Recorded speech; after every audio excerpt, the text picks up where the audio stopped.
इस दुनिया में कर्म को मानने वाले लोग कहते हैं भाग्य कुछ नहीं होता और भाग्यवादी लोग कहते हैं किस्मत में जो कुछ लिखा होगा वही होकर रहेगा।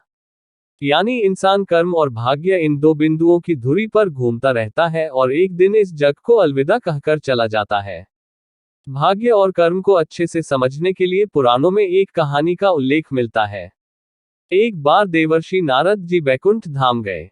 वहां उन्होंने भगवान विष्णु का नमन किया। नारद जी ने श्रीहरि से कहा, प्रभु, पृथ्वी पर अब आपका प्रभाव कम हो रहा है। धर्म पर चलने वालों को कोई अच्छा फल नहीं मिल रहा, जो पाप कर रहे हैं उनका भला हो रहा है। तब श्रीहरि ने कहा, ऐसा नहीं है देवर्षि, जो भी हो रहा है सब नियति के जरिए हो रहा है।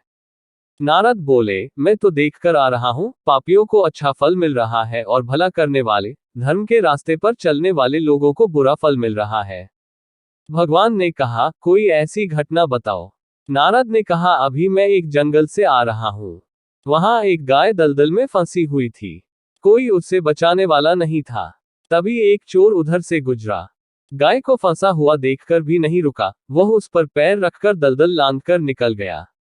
आगे जाकर चोर को सोने की मोहरों से भरी एक थैली मिली। थोड़ी देर बाद वहां से एक वृद्ध साधु गुजरा। उसने उस गाय को बचाने की पूरी कोशिश की।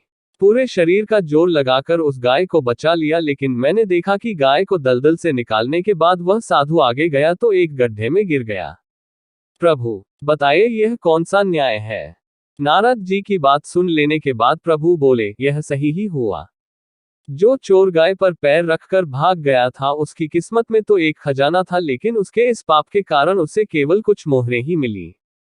वहीं उस साधु को गड्ढे में इसलिए गिरना पड़ा क्योंकि उसके भाग्य में मृत्यु लिखी थी, लेकिन गाय को बचाने के कारण उसके पुण्य बढ़ गए और उसकी मृत्यु एक छोट चोट में बदल गई।